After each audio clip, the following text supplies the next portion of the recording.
Hello, everyone, and welcome to Mythic Mel on Awakening Airwaves.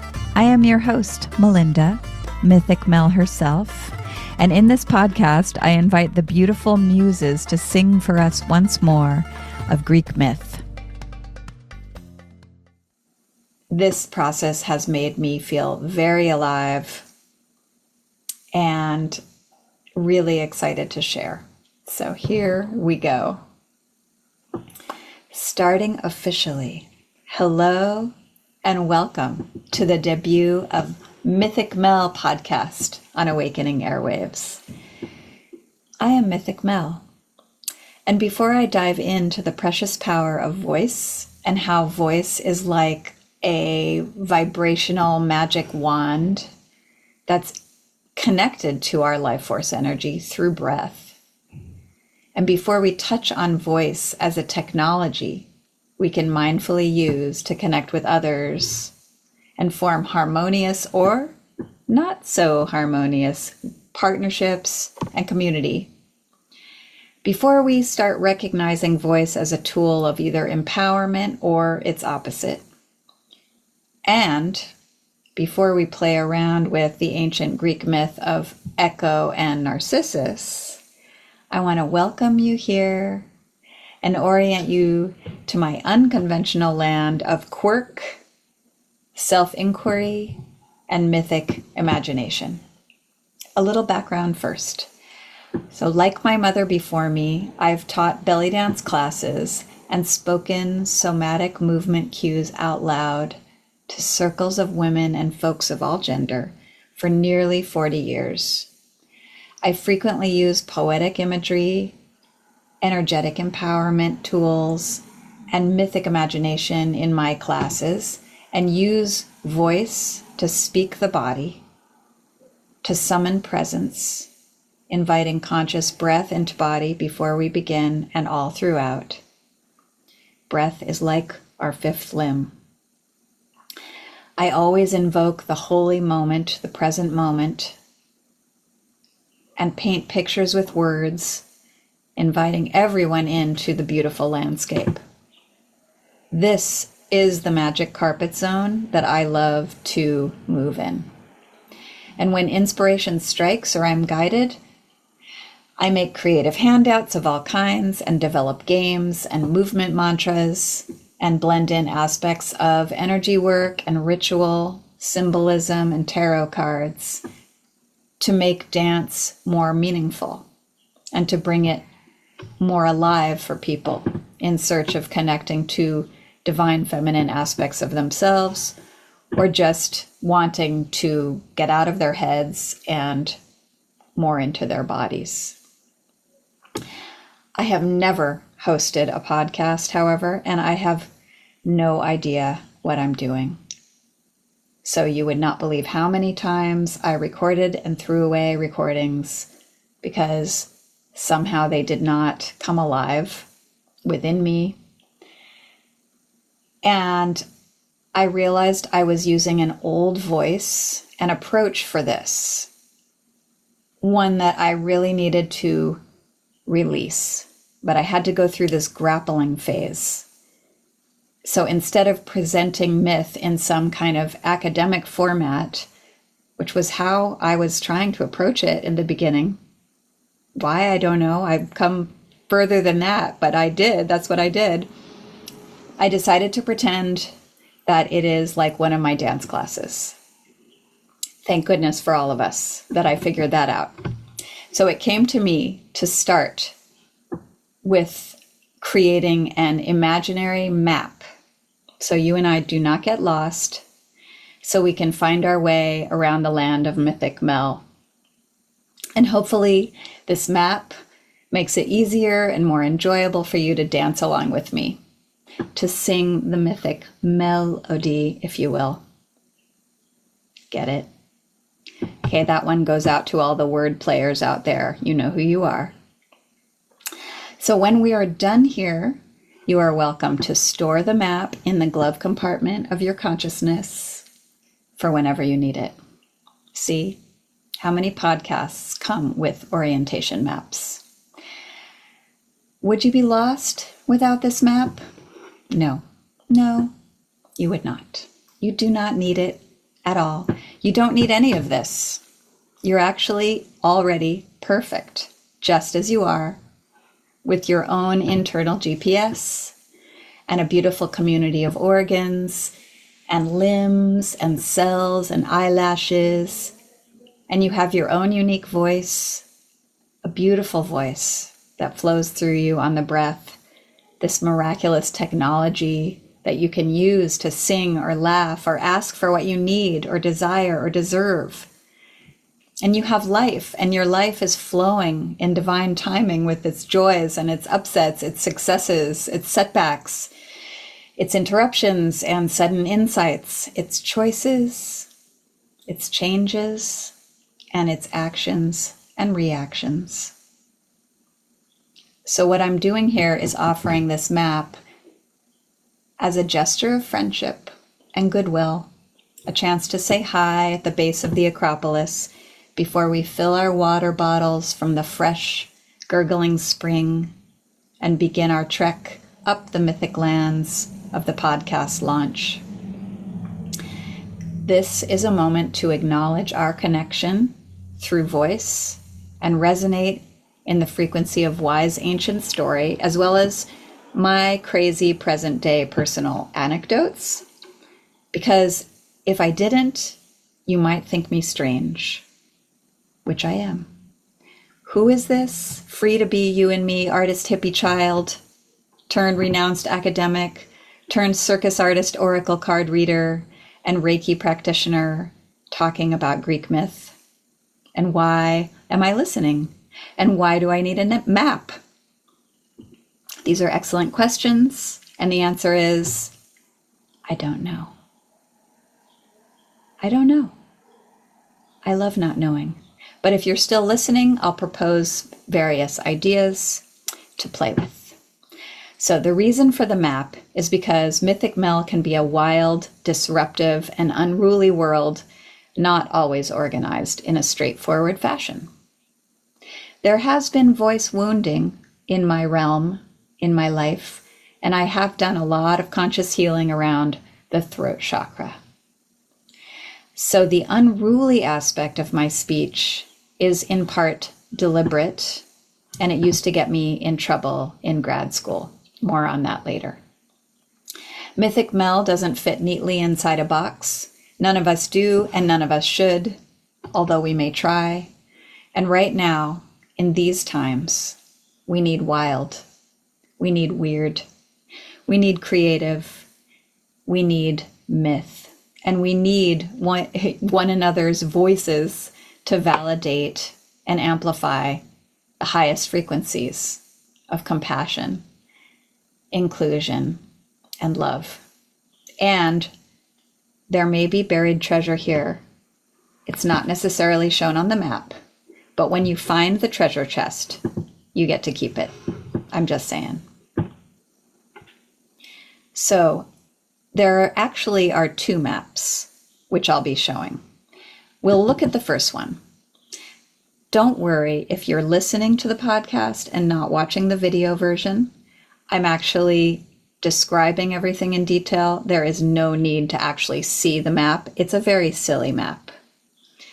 Sometimes sacred comes in silly packages.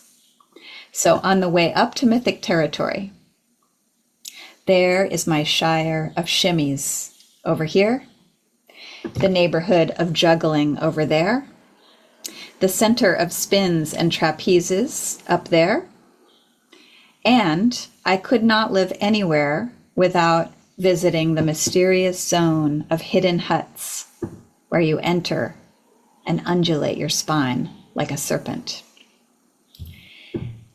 Snakes are very dear to me. And in Greek mythology, the snake is connected to Earth's wisdom. It is sacred to the goddess Athena.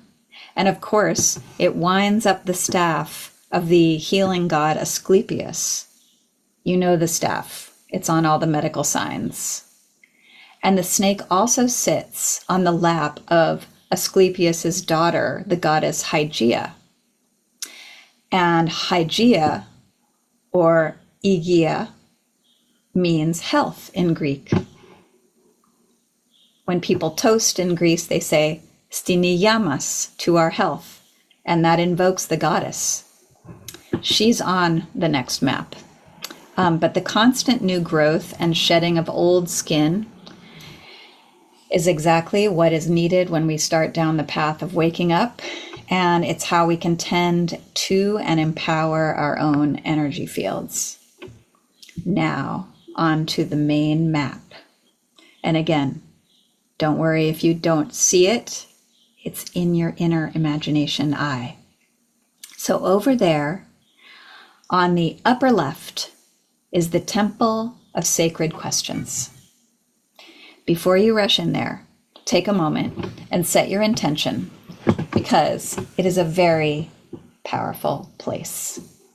So if you're not driving now or operating heavy machinery, take a pause, and before you enter the temple, close your eyes, put your hand on your heart,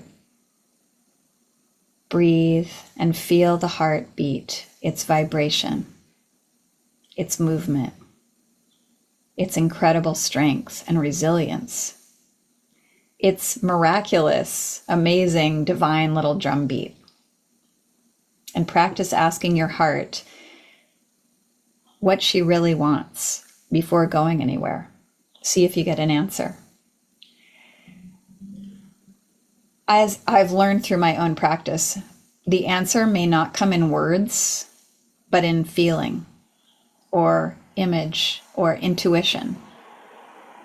Be patient. The voice of your heart may take some time to get to know. That's true for me. I was like, what is this voice of my heart stuff? And I realized how much she wanted to speak. And who was living in there was my little child self. Whoa, that's a whole nother can of worms. We'll get to that on another podcast. But the heart may take some time to get to know, and it's different for everyone. So take note of what she says to you and how it comes through for you. Just be an observation if you ever do this practice. But when it's in right relationship, the heart is intimately connected to voice and should be. The heart chakra is right here under the throat chakra. The energy center at the throat is connected to our expression, how we talk to ourselves internally and externally, and the heart and voice are meant to listen to each other and express in harmony. Again, like if it's from the heart and you say what you mean what you say and say what you mean and don't say it mean, that is a beautiful kind of advice to follow. My dad always says that. I love him. Say what you mean what you say, but don't say it mean. That's a perfect heart throat resonance. You know, it's perfectly balanced. You don't have to people please with that. You're just saying what is really in your heart. And it's not against anybody else. It's for you. But if you do have questions about how to talk to your heart, that's a good question for the Sacred Temple of Questions. I will be coming back to this temple in future episodes because this is an amazing place and it deserves a podcast all its own. For now, I have a practical idea you can try if you want. Start a Sacred Temple of Questions journal or designate a box or a basket at home where you begin to collect and store your questions that you have throughout the day and month. And after a few months, you can look at those questions and see how many have been resolved, been answered, which ones still remain, and connect to all these questions with your heart. And you can even drop them in during meditation. You can ask them aloud. Put your voice vibration out into the universe and be an observation of what comes through. You might be surprised how much clarity you actually can get from that process. Okay, but now let's look back at the map Next to the temple of sacred questions is the sanctuary of quiet listening. They go hand in hand, really. And this sanctuary is a great place to go to sit and receive answers or insights from within that may surprise and empower you. Not answers from the analytical mind, not answers from other people who are giving you advice, but answers of your soul and your higher self that come in subtle ways. And if you just take micro steps in the direction that these micro answers, these subtle answers come in, it'll lead you down the path to a greater unification of your heart, your mind, your soul. And sometimes the answers might come in the form of another question, like a wondering, like I wonder if it would be fun to take a course on crystals, or go to a belly dance class, or I wonder if I should get a book out of the library on Egyptian hieroglyphs. You don't have to understand the answer perfectly. You don't have to justify the answer. You just have to love yourself enough to trust the best next small action to take. Back to the map. Follow on down Golden Fleece Road, and you will find the Dionysian disco. This dance hall is presided over by the Greek god Dionysus. And in ancient Greek myth, Dionysus is the god of wine making, festivity, vegetation, insanity, ritual madness, ecstasy, and theater. His ecstatic dance freed his followers from self-conscious fear and care. And I love the idea and practice it of feeling dance as a freeing of oneself from constructions and architectures of institutional power. My kind of dance allows us to tap into our intelligent wildness. As a second-generation belly dancer who grew up very free, dancing around ancient Greek temples, I have to have a consecrated place to dance in my map and to explore and express the nature that is us and celebrate our form through movement. And I have to have a place where voice can just trill like and ululate. How do you say it? Ululate like a zagarit. Or just become an animal pant of exhilaration and effort. Dance is the voice of the body, and our bodies are constrained enough in this culture. They are so corseted. You are sitting too much. We are not moving enough. We must set ourselves free. And we must get out of our heads and into our hearts and bodies. And go to my Dionysian disco on the map, and you will have a fantastic time. You don't even have to drink. You'll still be free. I have patented ways of freeing you, even if you don't drink. I stopped drinking years ago, personal choice. But you can still be weird, wild, and free, even drunk on air, which I usually am. So after the disco, we're all wet and hot and humid and glistening and sweating, and we must take refreshment. As you now see on the map, or imagine in your mind, a river of flow runs through my territory with fresh, sacred springs where the muses meet to dance, sing, laugh, journal, play music, and remember the past in order to transform the future. We will be making an altar to the muses in a future episode. Stay tuned. The river leads to a waterfall of deep cleansing. I often meditate and go into the waterfall, presenting whatever body part feels like it needs the most pummeling. You take a dip in there before you enter the cave of free choice consciousness, and in this grotto, you can access any state of being you choose and choose and set the frequency and vibration you want to operate at. You're in control of that. You can be the master of your energy.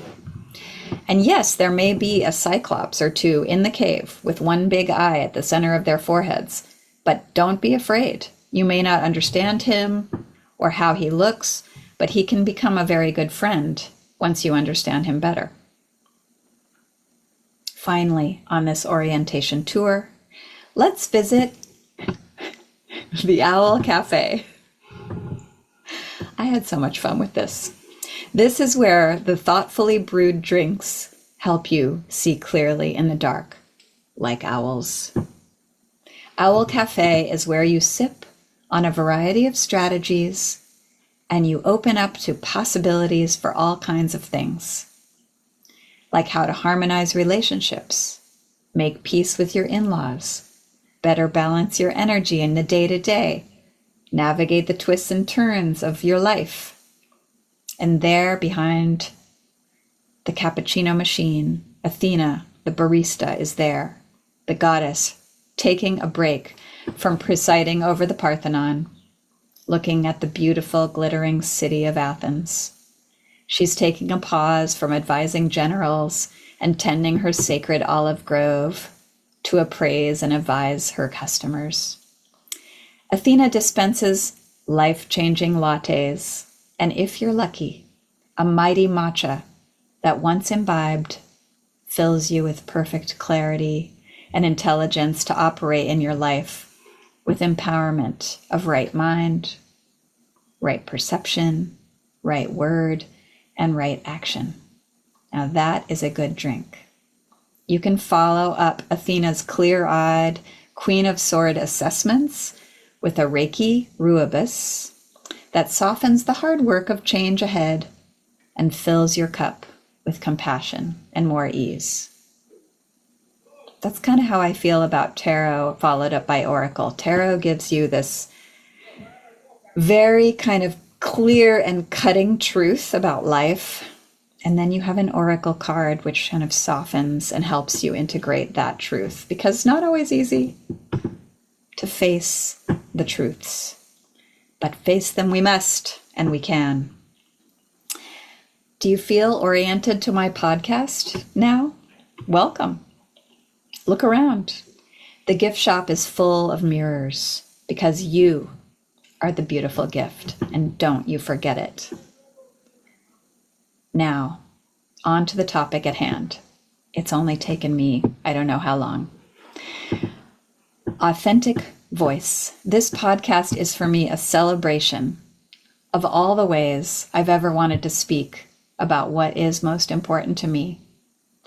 This work of embodied, engaged creativity, this path of spiritual growth, the learnings of ancient wisdom traditions, this talking about myth, dreams, and awakening. At this stage in my life, I finally feel integrated with my voice, and I joyfully speak words here that feel true to me and my being, and wish the same for you, to find communities and spaces where you feel safe, and your voice, your passions, your true authentic nature is allowed to emerge. This alone is a healing and a gift. And Awakening Airwaves is such a place where we can share and exchange freely. Let me take you back many, many years to when my voice was far less sure of itself, to my grad school days in the 90s when I was working toward getting my doctorate in medieval French literature. Yes, I learned Old French, Latin, and I had my sole reasons for this choice. I also got a full scholarship, so it was not a difficult decision in that sense. But the peace of the library and the study halls drew me in. Illuminated manuscripts, quiet contemplation soothed my soul. There is within me a very introspective, monk-like part that is fed by silence. But in the program, I also had to speak out loud.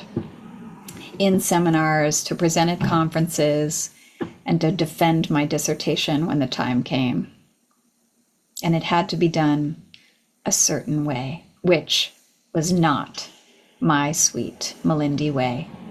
and ended up sapping my passion for literature, which felt tragic and antithetical to why I had signed up in the first place.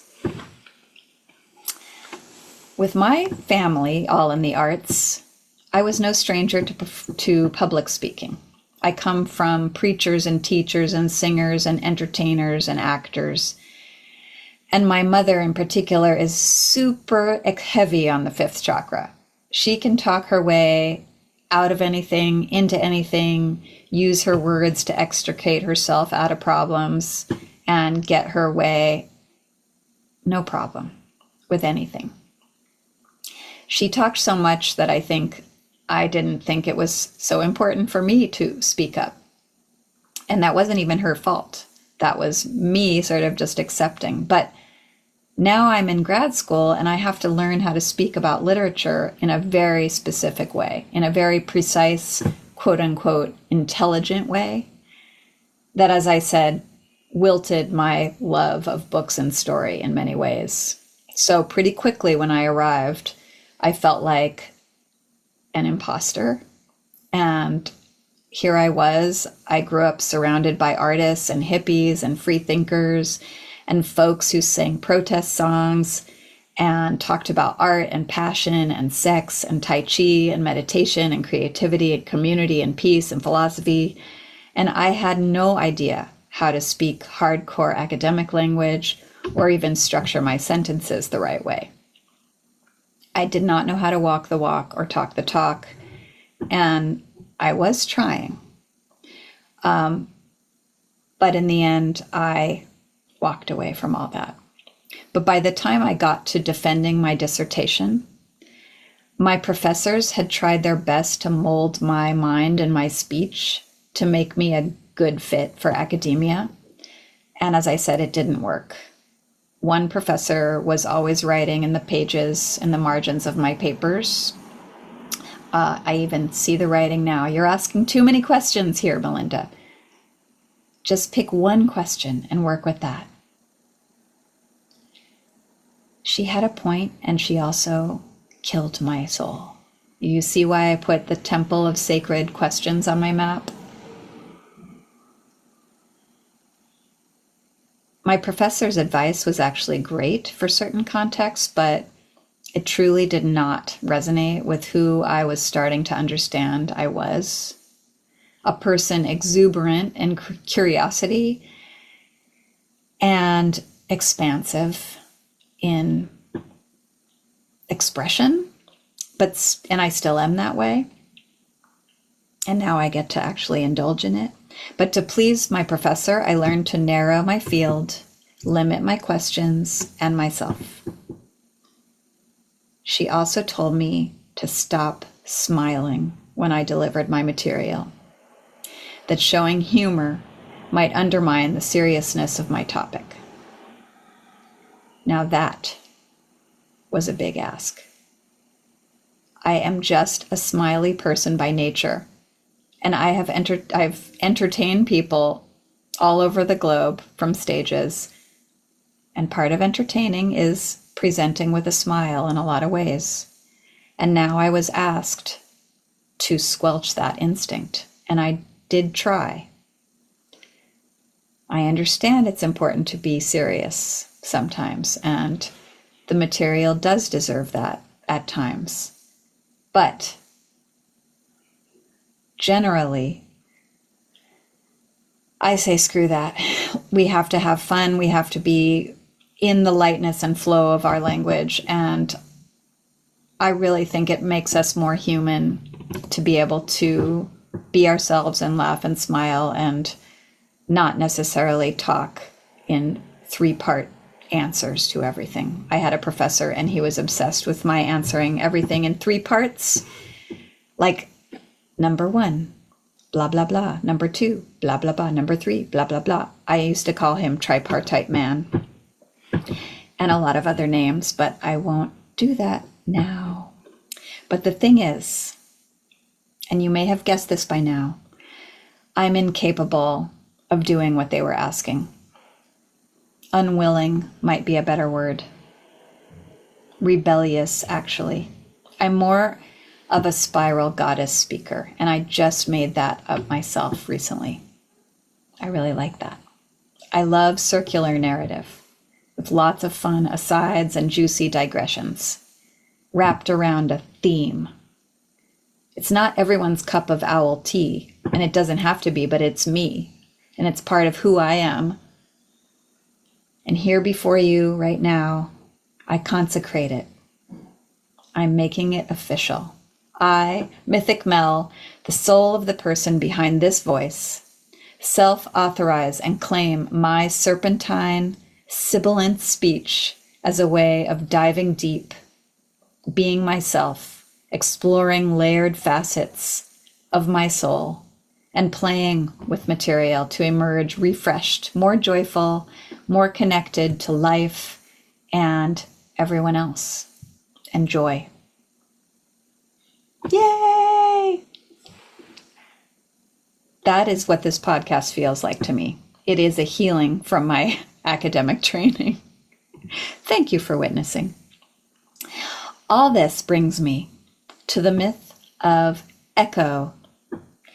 In Greek myth, Echo was a river nymph. Zeus, the hard-won leader of all gods and head honcho of Mount Olympus and all the other gods and goddesses, was attracted to Echo and sought to lay with her, as is often referred to by ancient poets. One of Zeus's functions seemed to be laying down with as many women as pleased him in order to seed the world with his lightning bolt god energy. Zeus's wife, Hera, was not pleased with this behavior. She cursed Echo to an awful fate. Henceforth, Echo would only be able to speak the last word after others spoke first. She could never initiate conversation again, only echo words. And that's how we get the word echo. I love Greek myth for so many word origins that we don't often think of in our day-to-day, but there you go. So one day, Echo is wandering around the mountain groves and is attracted to a beautiful young shepherd named Narcissus. There's another word, narcissist. More on him another time. But she steps on a branch, and the crack of the sound startles Narcissus, who walks in the direction of the noise and asks out loud, "Is someone there?" And Echo answers, "There, there, there." And since she can't use her own words to express her desire, she reaches out and tries to embrace him. And he rejects her. He shakes her off. "I want to be alone," he says. "Alone, alone, alone," she repeats forlornly, wandering off to the crevices of the rocks where she still dwells.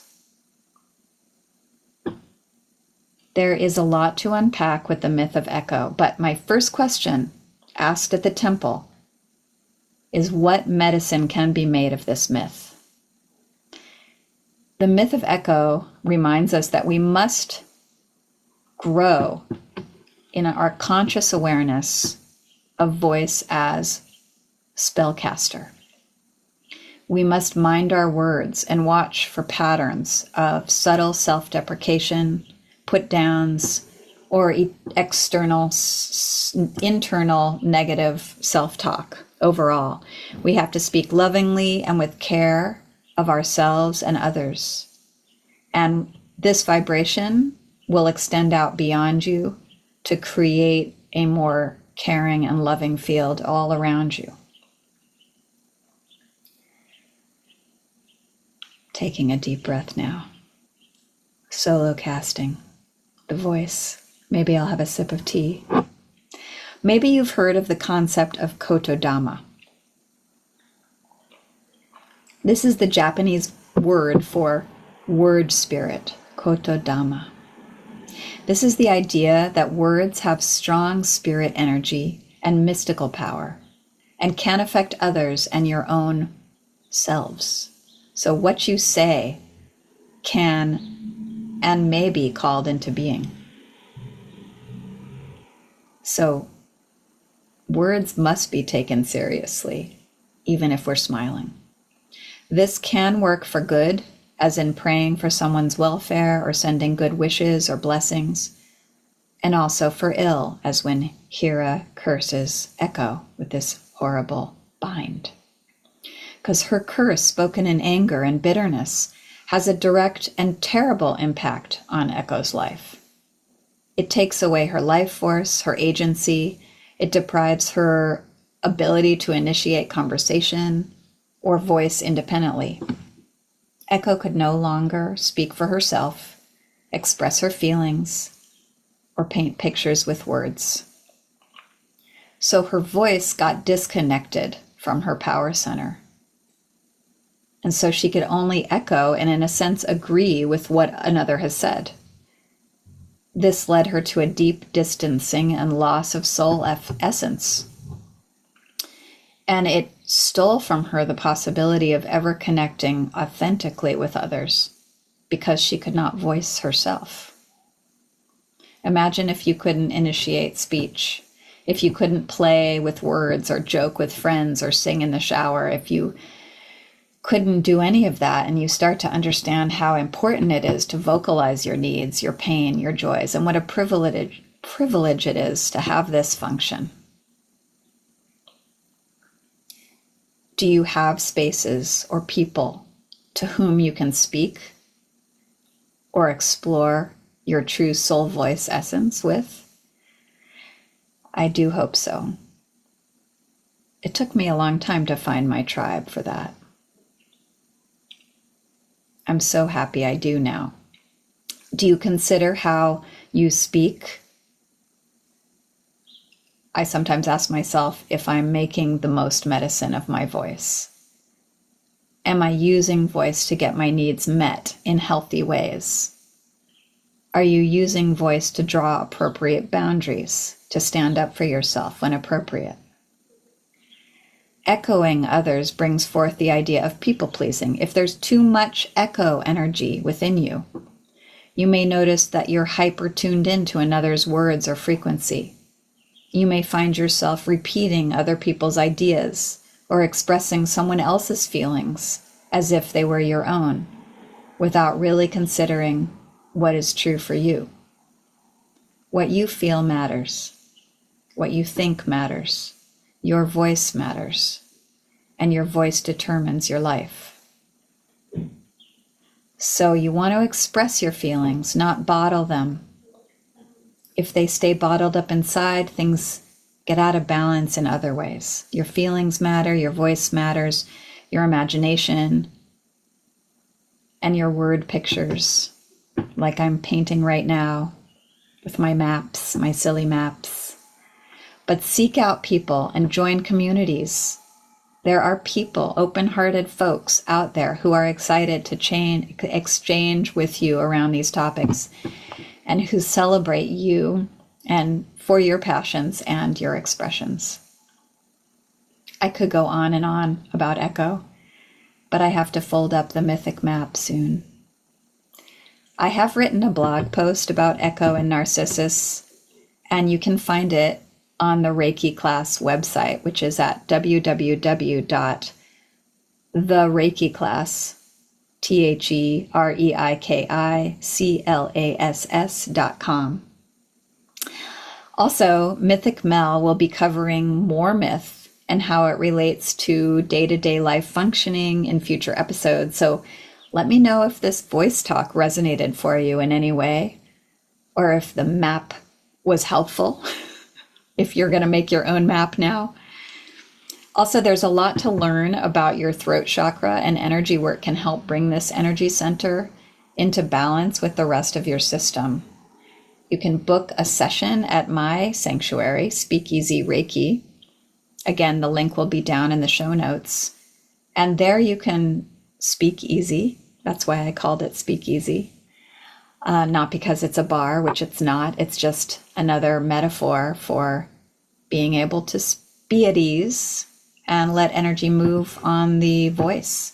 You can have tarot readings with me or oracle card readings, or get energy work, receive Reiki to ease tension, to relax, get support around speaking up, advocating for yourself, or harmonizing your own relationship to your voice. So also I'm offering 2 online classes this month, Rise and Shimmy, which will be virtual classes on Zoom. All are welcome. You don't have to know how to do any belly dancing. And these classes will be infused with this Mythic Mel mentality and include movement mantra. And really, I will teach from the very breakdown move so anybody can follow along. You could even be sitting in a chair and get things out of it. Always Reiki infused, always with my intention of bringing ourselves into greater flow and equanimity. You can find out more about ReikiClass.com, about my classes, my general belly dance classes and private lessons in circus arts at my studio website, Moody Street Circus. The links will be in the show notes again. But please like and subscribe to Awakening Airwaves and comment at Mythic Mel, hopefully wonderful things. Give us a 5-star review. It helps get our ideas out there. It helps these healing practices reach many more people who may need it and who might benefit from the aspects of our work here with crystals and Reiki and tarot and just seeking in general, spiritual seeking and evolution. And those in our Awakening Airwaves community are just the most wonderful people, and so grateful to be a part of this community. So the Mythic Mel energy is always infused into all that I do. You don't ever need to have experience in my online Rise and Shimmy classes. Again, the links will be down below. And I also will be including a little reading list of books around the throat chakra, around voice, that have helped me understand throat chakra and issues around voice and power. So that'll also be down in the show notes. So thank you so much for sitting here and listening to my voice, or whatever you're doing while you listen to my voice. I'm so happy to share here and be able to talk about so many things I love in an imaginative, circuitous way. I hope that you followed along with my map, and I wish you all peace and well-being, and I hope you have the opportunities to be able to voice your unique blueprint, your soul, your needs in ways that feel authentic and true to you. Yes, speak it into being, and it shall be. So this podcast has been brought to you by Awakening Airwaves and carried along by my breath, my voice, my curiosity, imagination. And I thank you for being here. Take care, everybody. Bye.